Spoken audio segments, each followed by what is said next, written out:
de temas muy prácticos y yo personalmente me gusta mucho escuchar temas cuando hay aplicaciones muy directas y la palabra de Dios nos dice esas áreas y esas formas y esos ajustes que se necesitan hacer. Pero digamos que esta enseñanza del día de hoy vamos a dejar que sea aplicativa a la medida que el Señor está obrando en nuestras vidas en cuanto a la comprensión de esta base.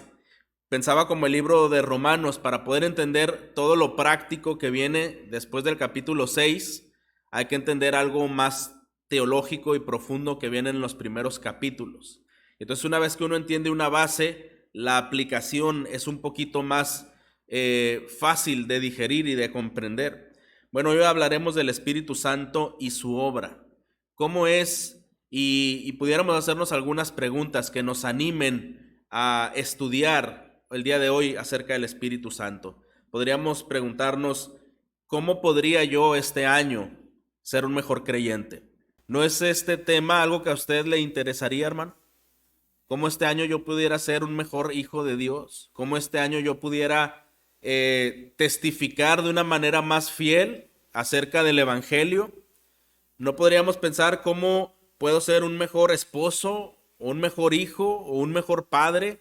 En donde pueda dar testimonio del Señor en mi familia y ser de instrumento para que otros también conozcan al Señor. Y quizá de una manera como este año yo podría ser un evangelista. Quizá usted tiene en mente personas en su trabajo, en su círculo, donde se desenvuelve, personas a quien usted le gustaría ver rendido a los pies de Cristo. ¿No es así, hermanos? Y pensaríamos, ¿cómo pudiera surgir esa oportunidad para que esto suceda? Bueno, vamos a leer en el libro de Juan, capítulo 16. Capítulo de Juan, capítulo 16, y leeremos versículos 5 al 16.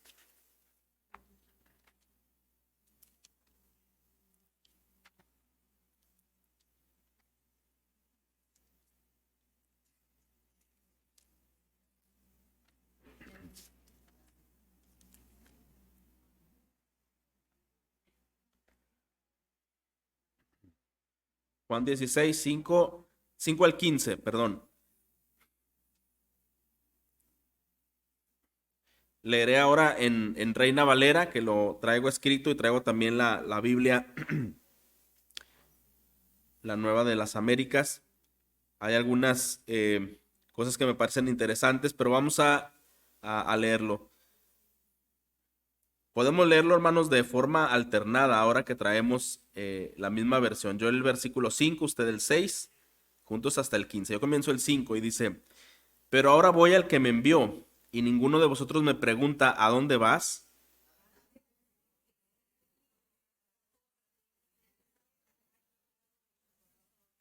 Pero yo os digo la verdad, os conviene que yo me vaya, porque si no me fuera, el Consolador no vendría a vosotros, mas si me fuere, os lo enviaré.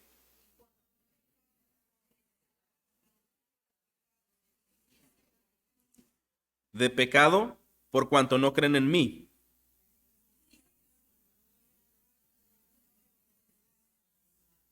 y de juicio, por cuanto el príncipe de este mundo ha sido ya juzgado.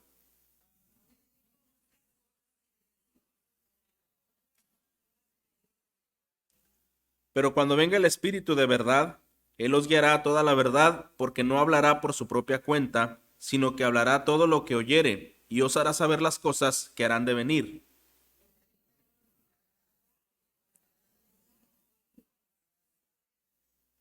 Y todo lo que tiene el Padre es mío, por eso dije que tomará de lo mío y os lo hará saber.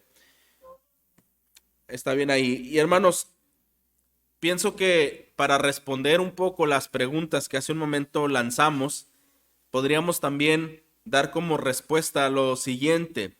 En la tarea que tenemos como iglesia para ser cada vez más como Cristo y para proclamar el Evangelio, debemos ser conscientes que existen varios desafíos. Y muchas veces llevar el Evangelio a otras personas, tenemos desafíos como el idioma. Algunas veces esto puede ser un problema. La cultura, las disposiciones sociales, el pecado que aumenta, las nuevas ideologías, las nuevas propuestas. Todo esto parece que hace más complicado poder llevar el evangelio, pero ¿cuál es el obstáculo más grande para poder llevar el evangelio, hermanos? Más que todas estas que ya mencionamos, el idioma, la cultura, disposiciones sociales, los cambios, las nuevas ideologías y todo esto, en realidad, hermanos, es la condición del corazón humano que está en tinieblas. Esta es la razón más grave por la que se complica que el evangelio sea llevado a otros lugares o sea compartido a otras personas. Entonces el hombre en realidad está alejado con Dios, está enemistado con Él y está muerto en los asuntos espirituales. Por eso es que el evangelio y la predicación no tiende a ser atractivo para la mayoría de las personas, no tiende a ser resaltante o relevante para las personas normalmente hablando, si no es a menos que ocurra algo en el interior que despierte atracción y belleza por el evangelio. Y no solo pensamos en las personas promedio, que desde luego no han nacido de nuevo, pero pensemos en nosotros mismos como creyentes, cómo muchas veces somos arrastrados por todas las tentaciones y por todos los estilos de vida nuevos que existen hoy día.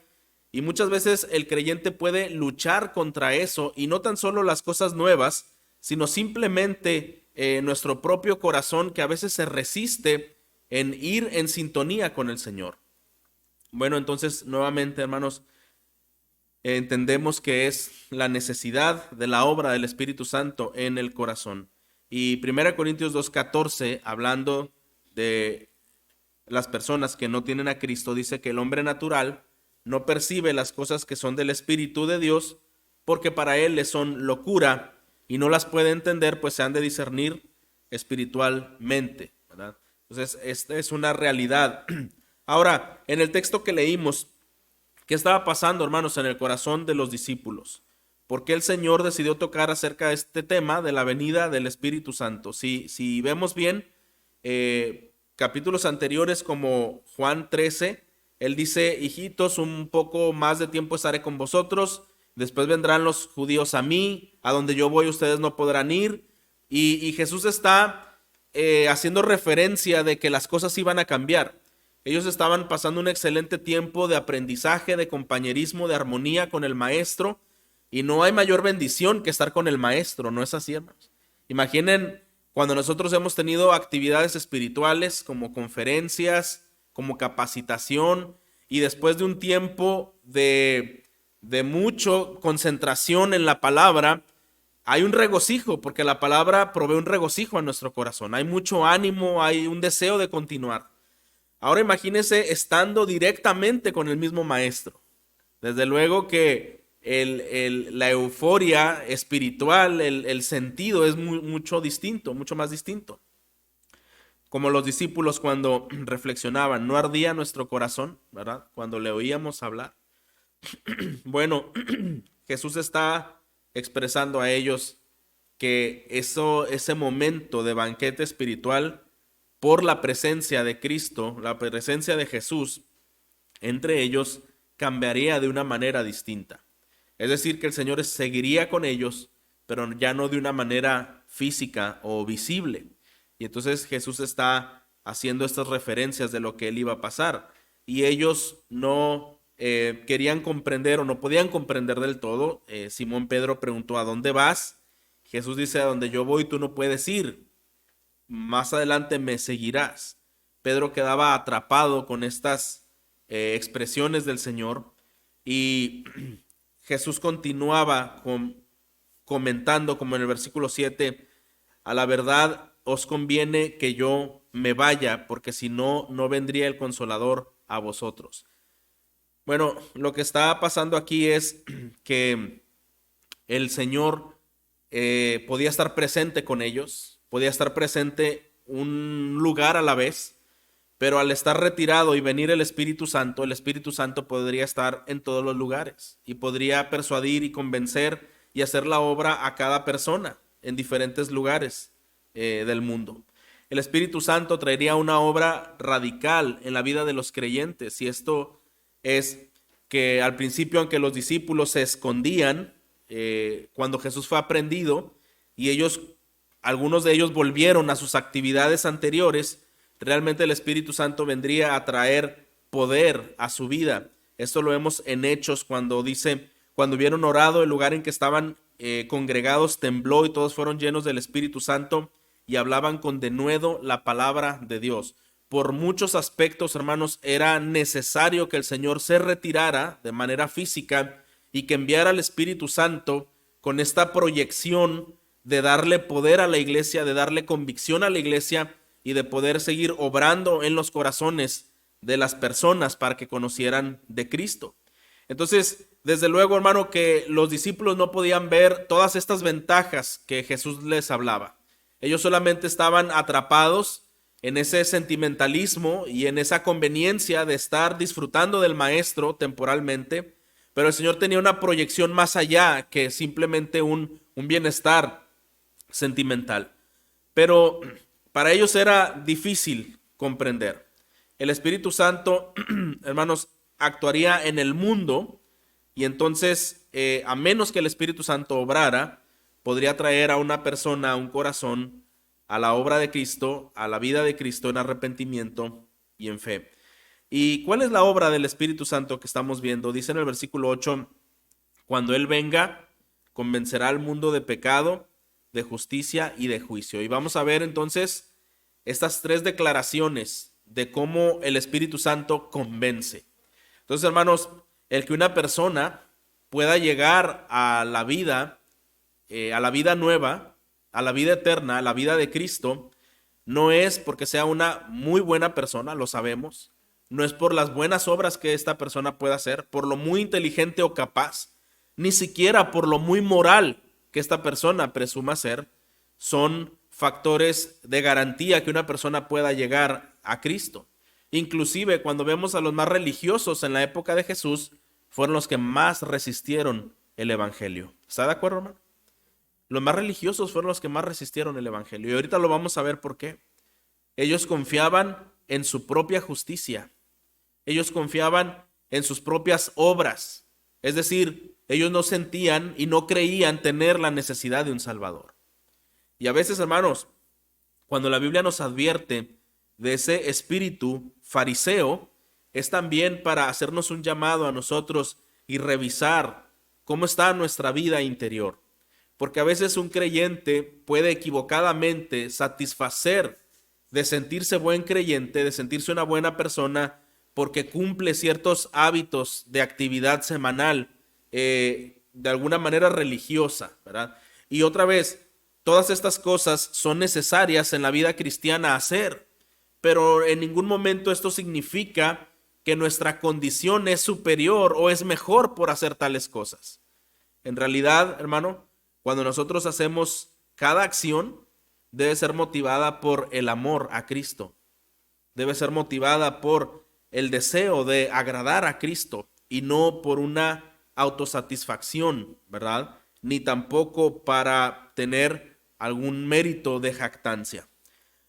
Bueno, vemos a Jesús. Cuando Él venga, el Espíritu Santo convencerá al mundo de pecado, de justicia y de juicio.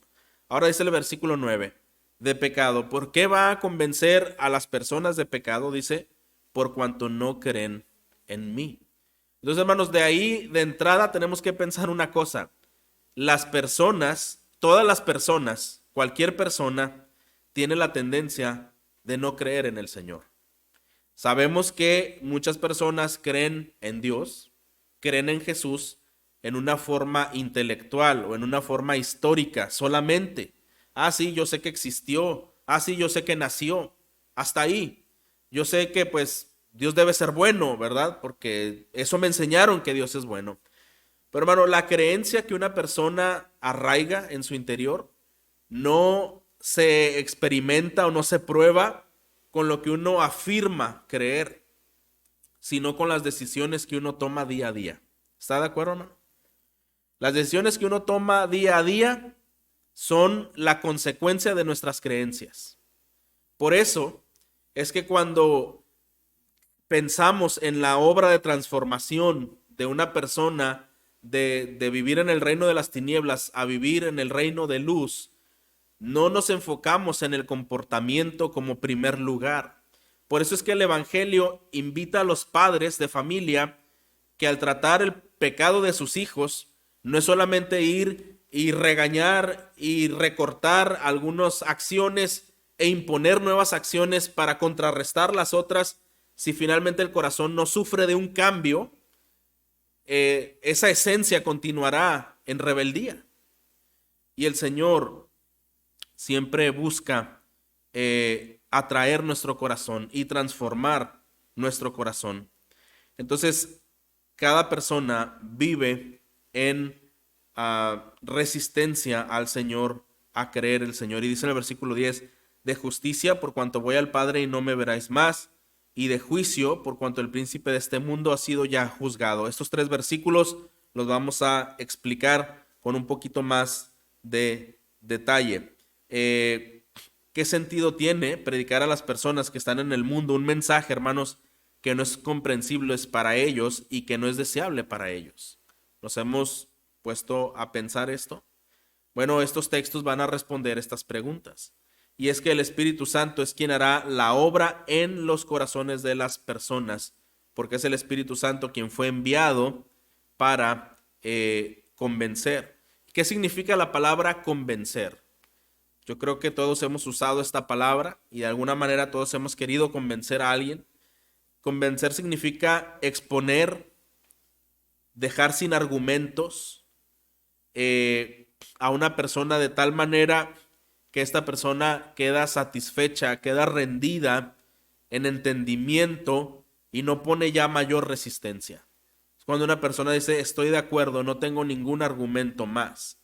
Entonces, hermano, el convencer no solamente es un asunto de argumentos filosóficos o teóricos. Muchas veces, hermanos, para que exista el convencimiento, tiene que haber una obra en el corazón. Esta semana leía un libro muy bueno que habla acerca de algunas tácticas de cómo uno puede desenvolverse en algunos debates o en algunas conversaciones complicadas hacia personas que rechazan abiertamente el Evangelio y rechazan fuertemente a Dios. Y me llamaba la atención porque el autor desglosaba diferentes tips y él es un hombre apologeta que ha enfrentado en lugares públicos ser desafiado de la fe con evolucionistas, con científicos, en fin, y con ateos de muy grande renombre. Y entonces él mencionaba cómo había sido metido en aprietos tan grandes. Pero él decía una cosa, bueno, uno defiende la verdad y uno expone la verdad. Y incluso uno puede derribar todos los obstáculos que hubiera y tener el acierto o ganar finalmente ese debate. Pero aún así, hermanos, eso no significaría que una persona se vaya a convertir. ¿Está de acuerdo? ¿Sabe por qué otra vez aquellos religiosos no se convirtieron? Porque decidieron no creer. Y eso es algo bien difícil, hermano. Cuando hay un corazón endurecido, todo lo que dices es cierto, pero yo decido no creer. Esa sería la condición más triste en la cual nosotros nos pudiéramos encontrar. Y creo que para esta razón tendríamos que pensar varias cosas. Pedirle al Señor que nos dé buenos argumentos espirituales, la intención para enseñar y predicar a Cristo con otros, pero lo más importante, hermanos, pedirle al Señor que sea Él quien haga la obra de conversión. Porque sabe, el Espíritu Santo puede usar las palabras muy sencillas de una persona para convencer a otra. No es tanto la elocuencia o la amplitud y excelencia de los argumentos. Otra vez, hermanos, el convencer es una cuestión de la obra del Espíritu Santo. Él se encarga de que muchos de los que ahora pertenecen a este mundo verán su culpa, su vergüenza, de modo que al verlo podrán venir a Cristo en arrepentimiento y fe. El Señor dijo en una ocasión que los médicos no tenían necesidad de médicos, sino ¿quién? Los enfermos, ¿verdad? Así que lo primero que el Espíritu Santo hace al traernos a la salvación, primeramente, hermanos, es hacernos ver nuestra pobreza y lo serio de los problemas en los que nos encontramos y por eso la necesidad que tenemos de una salvación. Así que el Espíritu Santo viene para convencer al hombre de pecado, de justicia y de juicio. Y primeramente de pecado, vemos ahí, el Espíritu Santo convence de pecado para que puedan creer en Cristo. Y dice Jesús, el Espíritu tiene que venir para convencer de pecado porque no creen en mí. Recuerda usted que muchos demandaban señales, demandaban muestras gloriosas de Jesús y aún así muchos no creían. ¿Qué fue lo que dijeron algunos? Esto lo hace en el poder de Belcebú, ¿verdad? O sea, aún todas tus obras no me son suficientes para desconfiar y creer que tú eres el Hijo de Dios. Para que el mundo vea su necesidad de creer en Cristo, primeramente, hermano, tiene que ver su propia pecaminosidad. ¿Por qué es entonces insuficiente cuando con una buena intención queremos que personas vengan a Cristo y le decimos, Dios te ama, Dios es bueno, Dios ama a todos, como sea? Parte de esto es verdad, no es que no sea verdad, parte de esto es verdad. Pero algo que complementa esta verdad es quiénes somos nosotros. ¿Qué dice la Biblia que es el hombre y el corazón humano? Y otra vez, hermanos, no vemos nada bueno, nada digno de resaltar como bondadoso o virtuoso del corazón humano, sino en una desesperación de prisión espiritual, ¿verdad? Y una forma de vida antagónica al Señor. Entonces, hermano, nadie puede confiar en Cristo a menos que se vea a sí mismo como un pecador y un culpable condenado. Cuando una persona llega a esa convicción, llega a esa realidad, puede desear a Cristo como un dulce Salvador. Puede exclamarle a Cristo, por favor, sálvame. Yo necesito, yo quiero una vida nueva, a menos que vea su propia condición.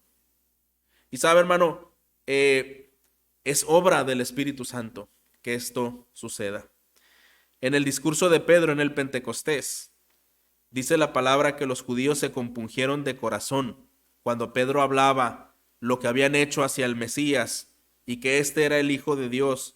Ellos se compungieron, ¿sabe por qué? Porque el Espíritu Santo convenció de pecado a esa audiencia. ¿Y cómo respondieron esos hombres? Dijeron, varones hermanos, ¿qué haremos? ¿Qué podemos hacer para remediar esta situación? ¿Cómo podemos salir de esta condenación?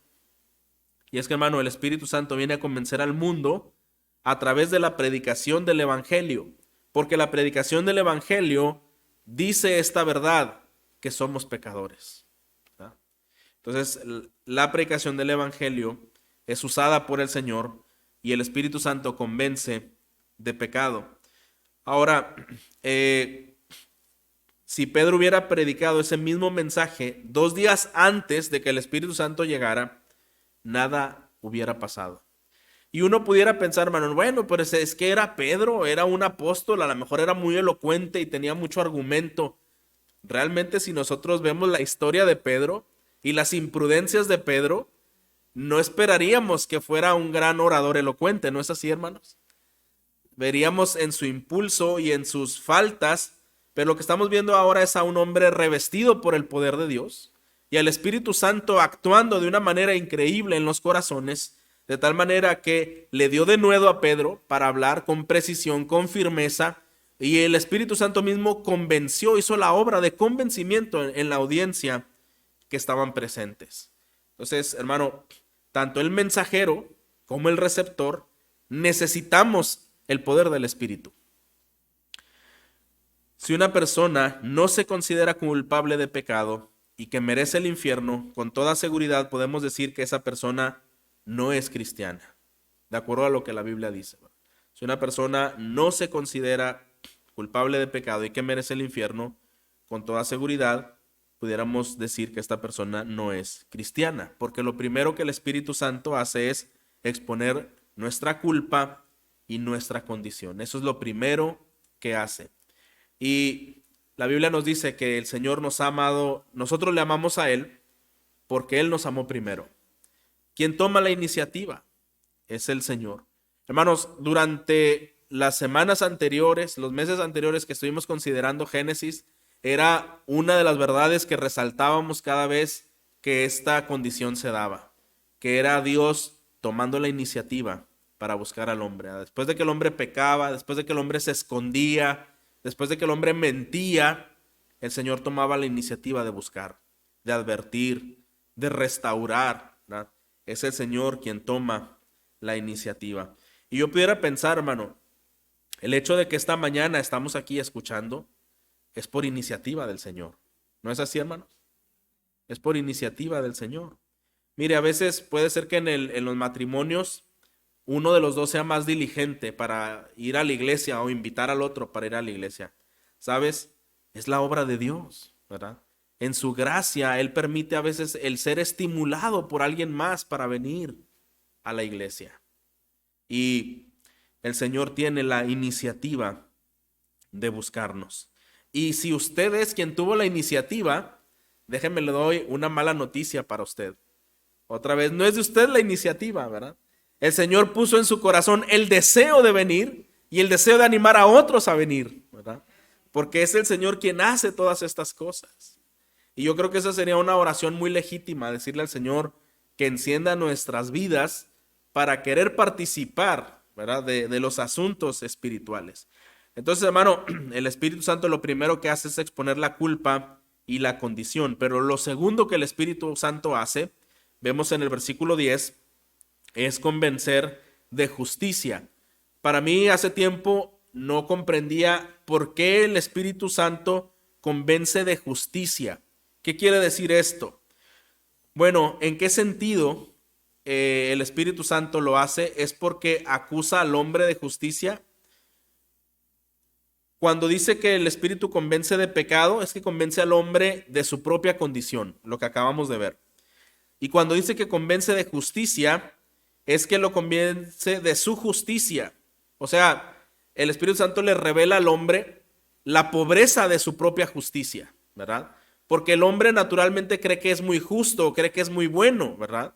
Cuando nosotros conversamos, normalmente vemos esta misma línea de pensamiento y es: yo no le hago mucho daño a nadie, ¿verdad? No he matado, no he a lo mejor hecho otras cosas como otros hacen. Tengo algunas fallas, ¿verdad? Porque todos somos seres humanos, pero a comparación de otros seres humanos, pues yo estoy muy bien, ¿verdad? Y eso es lo que como seres humanos nos gusta comparar y de esa manera limpiar un poco nuestro historial y decir: yo no estoy tan mal. Pero creo que esto se refiere un poco a lo que dice Isaías 64:6, lo que decía el profeta, decía que todas nuestras obras de justicia son como trapos de inmundicia delante de Dios. ¿Por qué usa este lenguaje el profeta Isaías? Recuerde que en esa época la lepra era la enfermedad que más azotaba al mundo de esa época y que no tenía cura. Entonces la lepra, pues comenzaban a caer pedazos de piel, pedazos de carne, y muchos se vendaban, ¿verdad? Y usted sabe cómo, bueno, esas vendas quedaban podridas, ¿verdad? Quedaban impregnadas de esa situación de descomposición del hombre. Y Isaías tiene en mente esto cuando dice que nuestras justicias son como esas vendas, son como ese ropaje que intentaban cubrir la condición enferma de una persona que se estaba descomponiendo al grado de morir, ¿verdad? Bueno, así son nuestras justicias, así son delante de Dios. Si uno quisiera ir y decirle al Señor: Señor, voy a presumirte todas las galas de mi justicia, así las ve el Señor, como trapos de inmundicia, como trapos con piel pegada de putrefacción, ¿verdad? De desperdicio. Así son nuestras justicias delante de Dios. ¿Por qué cree que nuestras justicias son así? Hermano, tenemos a un Dios 3 veces santo, ¿no es así? ¿Y qué significa la palabra santo? Nosotros pensamos normalmente que está ausente del pecado, ¿no es así? Eso solamente es parte de la definición. Cuando nosotros decimos santo, la palabra santo significa que es único, que no hay nadie como Él, nada se le parece, absolutamente nada se le parece a Dios. Es único en todo su ser, en toda su esencia. Y entre una de esas cosas, el que está separado del pecado, es que nadie puede estar tan separado del pecado como Él lo está. Cuando pensemos un momento en las obras de justicia que los seres humanos practicamos, vamos a suponer ayudar a los desprovistos, a los necesitados.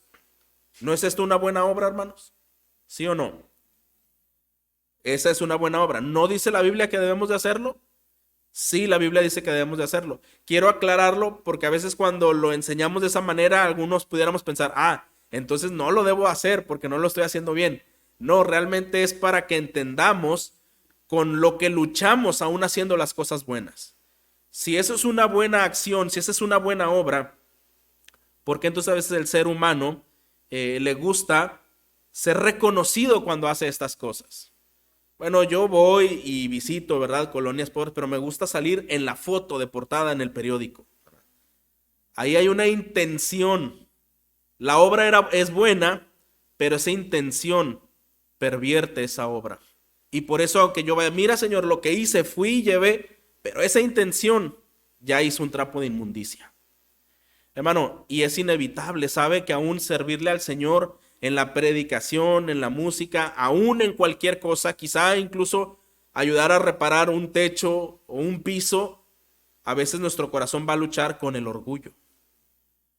Muchas maneras, hermano, el orgullo puede expresarse. O una, que yo hago las cosas mejor que nadie más las puede hacer, u otra, que yo soy el único que las hace, ¿verdad? Entonces, es muy engañoso nuestro corazón, por eso la Biblia nos advierte, cuidado con el corazón, ¿verdad? Cuidado con el corazón, porque es engañoso y es perverso. Por eso, hermano, es que las obras de justicia delante de Dios son como trapos de inmundicia. Entonces esto nos enseña que nadie puede impresionar a Dios y nadie puede decirle a Dios, sabe, Señor, yo no necesito de una salvación porque he sido tan bueno que esto ya me llevó pues al cielo, ya tengo un pase. Dice la palabra, ¿verdad? Si bien todos nosotros somos como suciedad y todas nuestras justicias como trapo de inmundicia, y caíamos todos nosotros como la hoja y nuestras maldades nos llevaban como viento.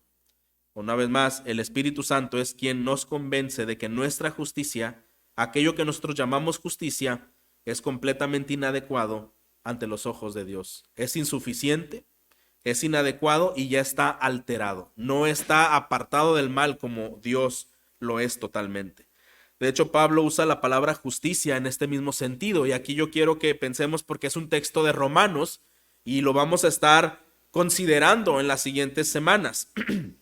Cuando Pablo habla acerca de los judíos, Romanos 10:3, le voy a leer este texto. Los judíos de su tiempo ignoraban la justicia de Dios procurando establecer la suya propia. Romanos 10:3. Porque ignorando la justicia de Dios y procurando establecer la suya propia, no se han sujetado a la justicia de Dios. ¿Se da cuenta lo que estamos mencionando?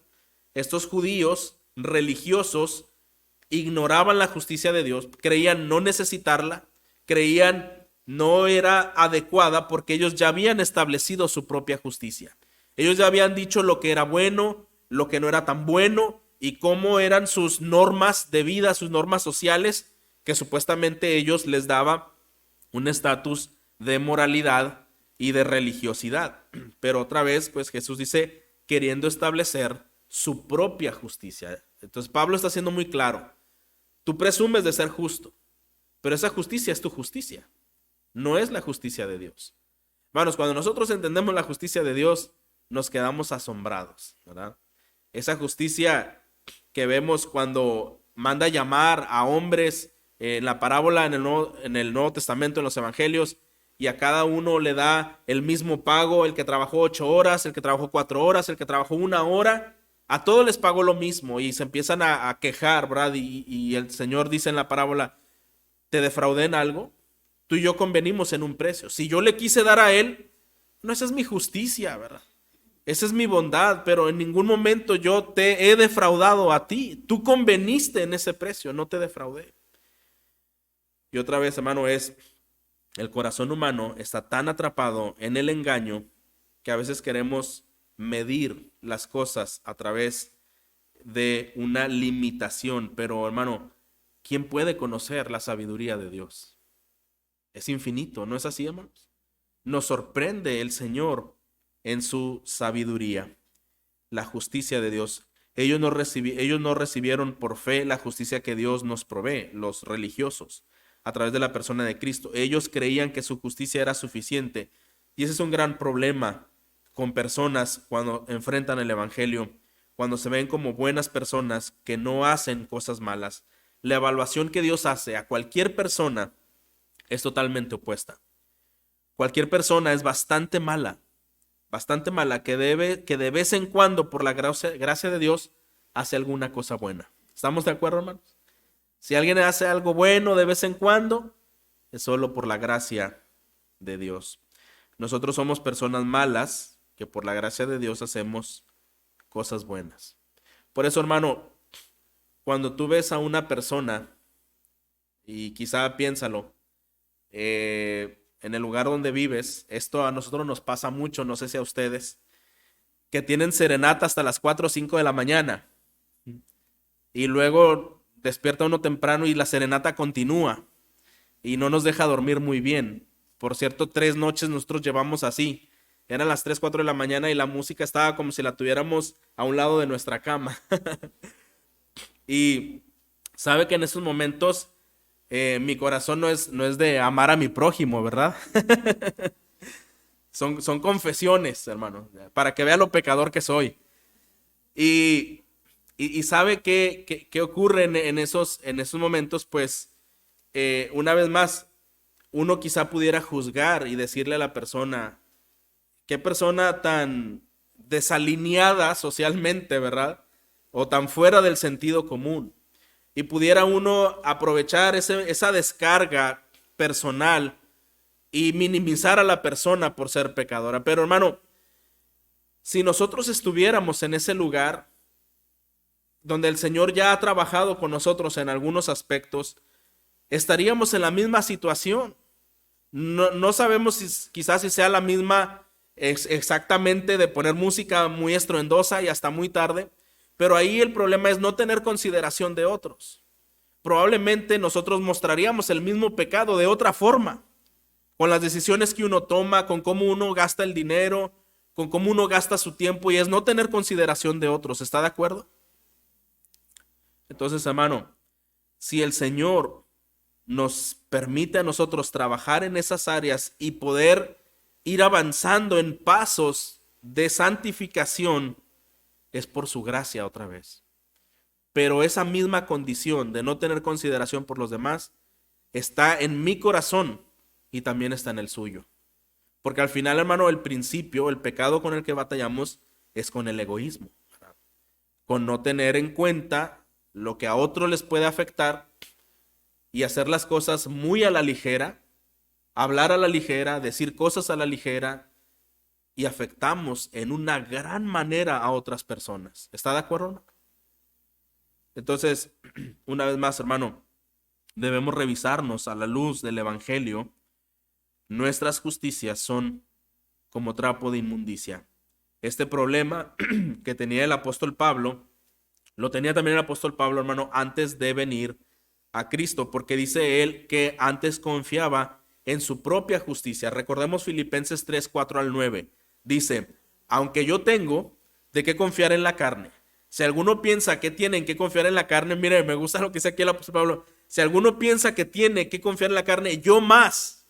Está diciendo, no, si tú tienes que presumir, yo te gano, ¿verdad?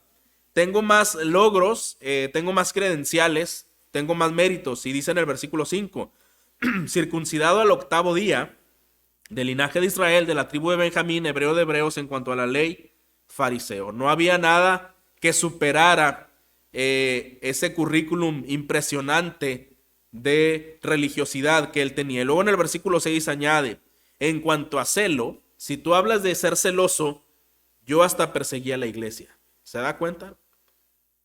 En cuanto a celo, perseguidor de la iglesia. En cuanto a la justicia que es en la ley, irreprensible. La justicia que la ley impuso, a mí no me reprochaba nada, yo era irreprensible.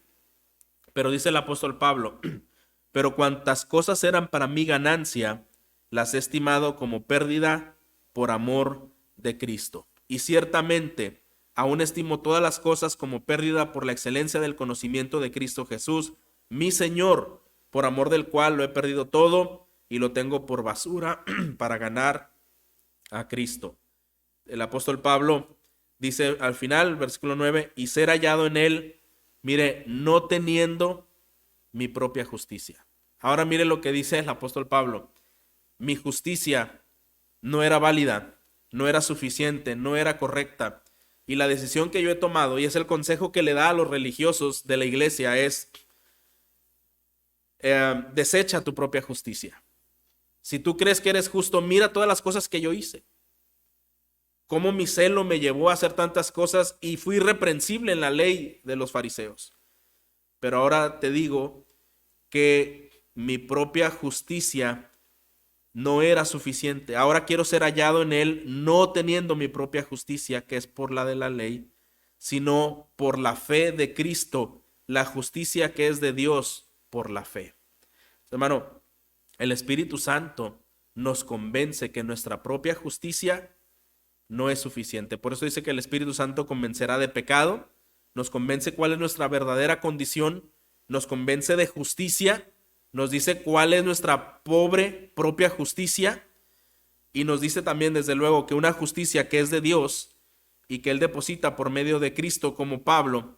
Jesús estuvo enseñando a estos fariseos 3 años y medio en su ministerio terrenal que su justicia no era suficiente, como lo hizo con Nicodemo, un hombre muy recto, muy religioso, muy moral, pero Jesús le dijo, si no naces de nuevo, no puedes ver el reino de Dios. Lo que le está diciendo Pablo a Nicodemo es, Nicodemo, tu justicia no es suficiente. Aunque eres religioso y aunque haces buenas obras, necesitas nacer de nuevo. Necesitas una nueva vida, una nueva esencia. Pero Jesús se iría, quien continuaría convenciendo a las personas de que su justicia no sería suficiente, lo haría el Espíritu Santo. Y nosotros debemos hacer ver al mundo, hermanos, esta verdad del Evangelio. Las buenas noticias del Evangelio comienzan con una mala noticia: somos pecadores, somos culpables, nuestras buenas obras no son suficientes para resolver ese problema, pero el Espíritu Santo nos convence plenamente que nuestra justicia, aun siendo insuficiente, es la justicia de Dios que ha provisto por medio de Jesucristo, la única que puede salvarnos. Entonces, hermano, imagine cuando dice la Biblia en Romanos, ¿quién acusará a los escogidos de Dios? Imagine a un convertido, y quizá este puede ser su caso, puede ser mi caso. Y viene el tentador a ponerle en su mente cada día, tú eres un pecador, tú no mereces al Señor, ¿verdad? Tú eres esto y tú eres aquello. Y el creyente puede decir, todo esto es verdad. Yo lucho con algunas cosas en mi vida, en mi carácter. Pero ¿qué nos dice Romanos? ¿Quién acusará a los escogidos de Dios? No es mi justicia la que me ha dado salvación, ha sido la justicia de Cristo. ¿A quién castigó Dios, hermanos, en la cruz? No fue a Jesucristo. Y esa justicia perfecta, cuando fue castigado Él, tomando en cuenta todos los pecados, nuestros pecados, y cómo fue condenado por esas faltas, esa justicia perfecta fue trasladada a nosotros. Hicimos un intercambio. ¿Se acuerda ese canto que cantamos, glorioso intercambio? Es porque nuestro pecado fue depositado en Él y su justicia perfecta fue depositada en nosotros. De manera que cuando vamos delante de Dios, Él no está viendo a usted o a mí con todo su expediente de malas obras. Él está viendo una justicia completa porque está viendo la justicia de Cristo en usted. Un autor lo mencionaba y decía que tuvo un sueño y que había llegado a una oficina con muchas notas que condenaban y acusaban. Eran muchas acusaciones hacia esta persona por tantas cosas que había hecho mal durante su vida. Y dice que en ese sueño leía una hoja y era condenado de pereza, y era condenado de hurto, y era condenado de blasfemia, y era condenado de inmoralidad, y muchas cosas lo condenaban. Y empezó a aterrarse, ¿verdad? Y a pedir a Dios, perdóname. Y dice que en ese mismo sueño, cuando vuelve a abrir las carpetas, todos los expedientes tenían un sello rojo que decía cancelado. La deuda fue pagada. Todo eso pagado. Ahora él pensaba, pero estas acusaciones son verdad. Yo hice todo esto, pero alguien ya pagó el precio, las consecuencias de todas estas faltas. Y esto es, hermano, la justicia de Cristo. Por eso es que el creyente, hermano, no solo nos vemos desprovistos de una justicia verdadera, una justicia propia, sino que confiamos y más damos gracias a Dios por saber que Él toma en cuenta la justicia de Cristo y no nuestra propia justicia. Teniendo esto en mente, hermano, ¿por qué autoengañarnos muchas veces y creer que nuestra justicia es suficiente? ¿O por qué no entender correctamente en el Evangelio cuando compartimos la persona, aún pueden ser las personas de nuestra familia, pueden ser sus hijos, más que necesitan tener buen comportamiento, necesitan tener un encuentro con Cristo para que Cristo pueda darles esa justicia a su vida? Y como dice la Biblia, el que nace de nuevo es una nueva criatura y ahora tiene la capacidad, la posibilidad de tomar mejores decisiones, porque el Espíritu Santo le da ese poder de tomar buenas decisiones. No decisiones perfectas, no de un día a otro ya va a ser una persona con buenas decisiones. Usted y yo todavía estamos en un camino de santificación progresiva, ¿no es así? Pero como le dijo Jesús, a Nicodemo, te es necesario nacer de nuevo. Y hermano, quizá esta debería ser nuestra oración hacia personas en nuestra familia y quizá hacia los hijos, que el Señor les permita nacer de nuevo, ¿verdad? Nacer de nuevo. Hay muchas ventajas cuando los jóvenes o los niños son expuestos al Evangelio constantemente, porque están escuchando. Pero otra vez, hermanos, eso no es una garantía, a menos que el Espíritu Santo haga una obra allí. Entonces, la fidelidad y el consejo, hermano, el ánimo es, usted siga haciendo ese trabajo, invite a su familia, invite a sus hijos a venir a la iglesia, anímelos, ayúdelos, y a la vez siga orando que el Señor obre en sus corazones. Y no solo en sus corazones, también en nuestros corazones, ¿no es así, hermano? Porque también nosotros estamos en un proceso de santificación. Entonces, hermano, para que un pecador pueda ver las cosas de una manera diferente, tiene que experimentar un profundo cambio de mentalidad.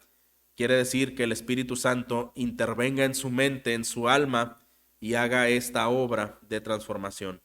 Cuando venga el Espíritu Santo, dice Jesús a sus discípulos, los convencerá de pecado, del pecado de su condición. Cuando venga el Espíritu Santo, los convencerá de justicia, de que su propia justicia no es suficiente y es incorrecta. Y dice también, número 3, que cuando venga los convencerá de juicio. Y esta es la última parte que menciona este texto, cómo el Espíritu Santo iba a convencer. Dice de juicio, por cuanto el príncipe de este mundo ya ha sido juzgado. ¿En qué sentido el Espíritu Santo viene a convencer al mundo de juicio?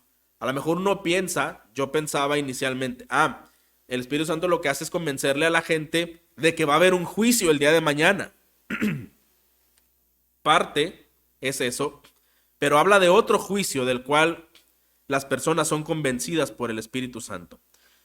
Es decir, que en hacerle ver la culpabilidad de su juicio, hacerle ver la vergüenza que debe tener por el juicio que ha hecho.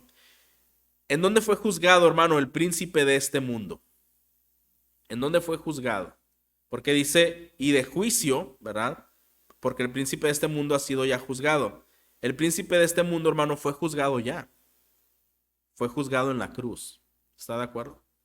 O sea, todos sabemos que un día el príncipe de este mundo va a ser arrestado, va a ser vencido, va a ser esclavizado, ¿verdad? Y va a haber ese terrible tormento con el diablo y sus ángeles.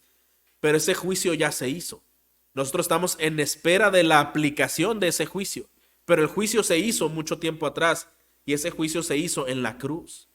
Recordemos cuando nosotros vimos el protoevangelio en Génesis 3, esa simiente de la serpiente, ¿verdad? Que hirió el talón, ¿verdad? Bueno, ahora el hijo de la mujer, ¿verdad? Heriría en la cabeza a la serpiente.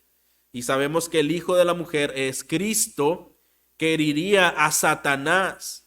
¿Y cómo lo heriría a Satanás? Lo iba a herir en el talón, lo iba a herir de alguna manera. Cristo fue herido en la cruz, fue traspasado con lanzas, con clavos, lo hirió en el talón, pero Cristo lo hirió en la cabeza.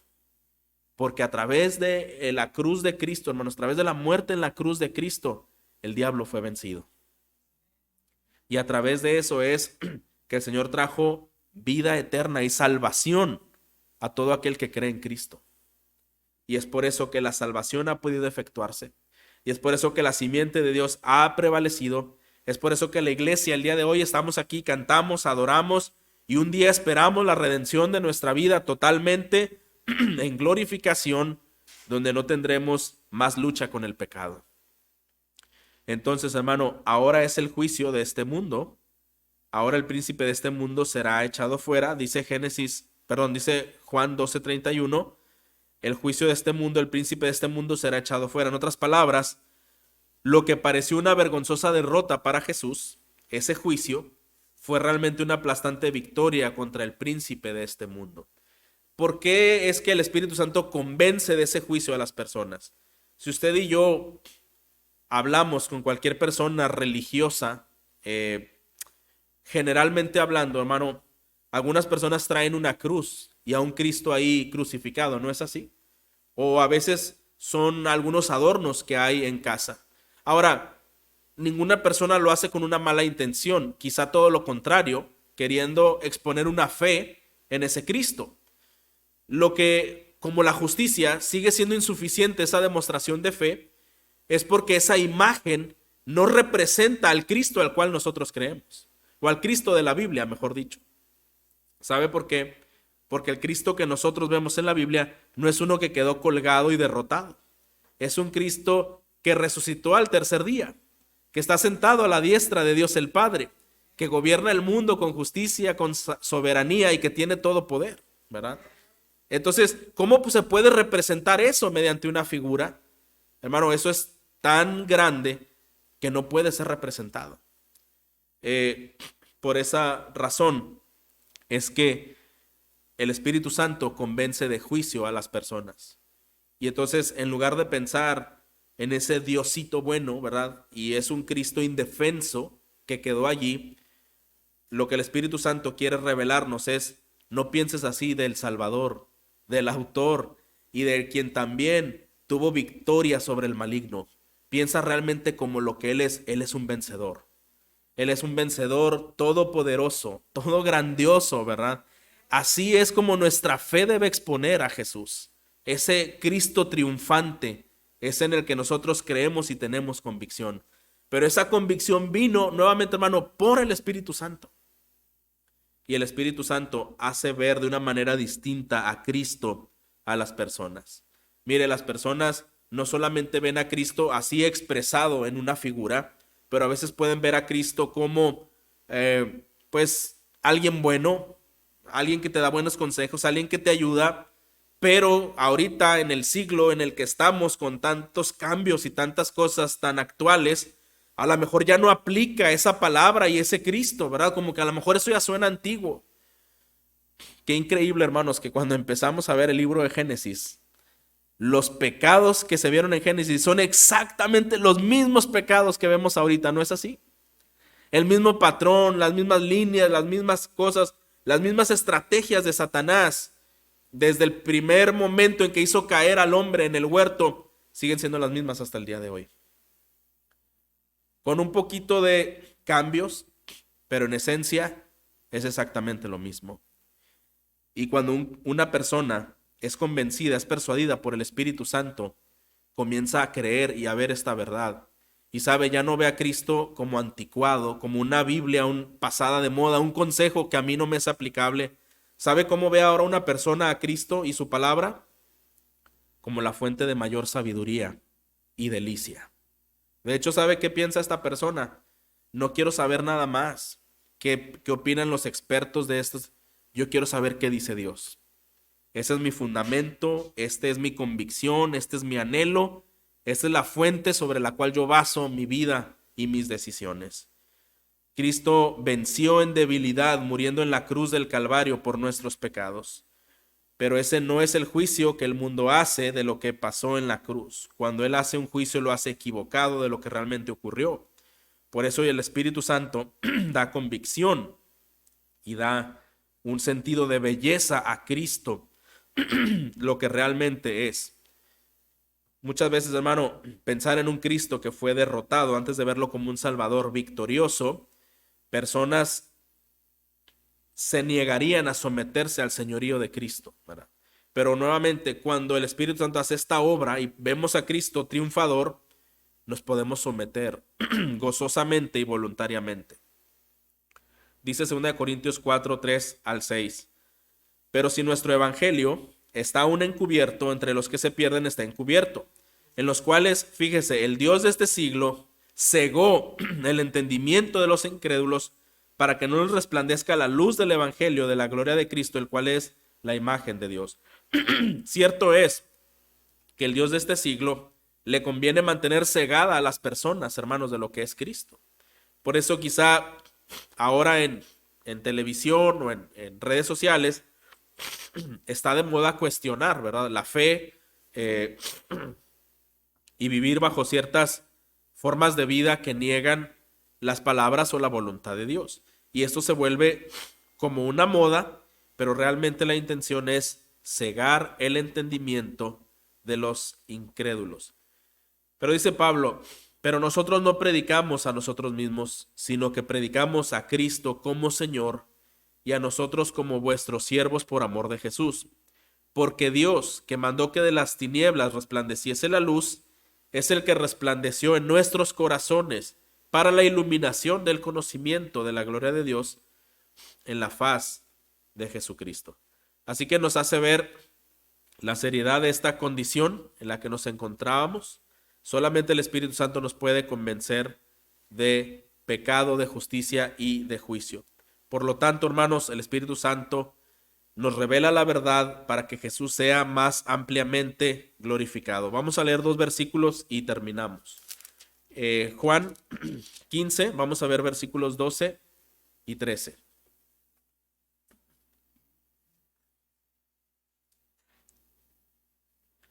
Juan 15, 12 y 13.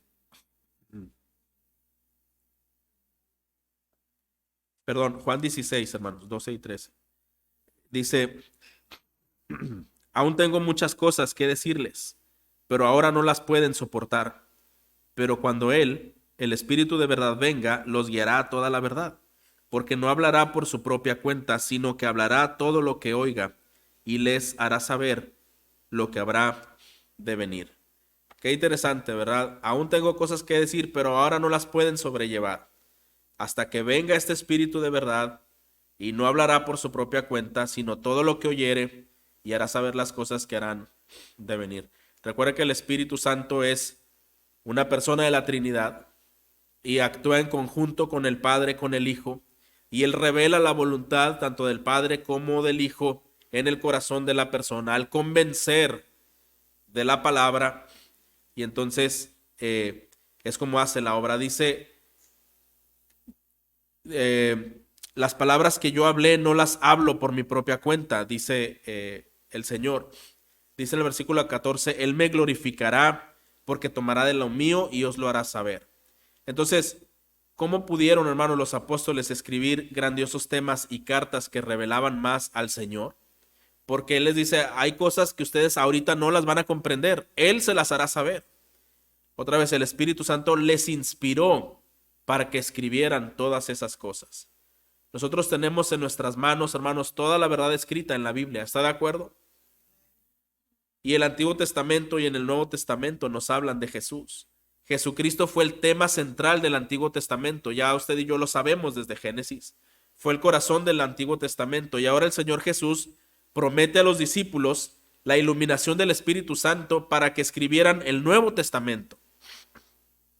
El Espíritu Santo ilumina al creyente para darle una mejor comprensión acerca de quién es Jesús, tanto en el Antiguo como en el Nuevo Testamento. Porque, hermano, esta es una meta de la predicación bíblica, de la predicación evangélica, que veamos a Cristo en toda la Biblia. Desde Génesis hasta Apocalipsis, en cada libro usted va a ver a Cristo.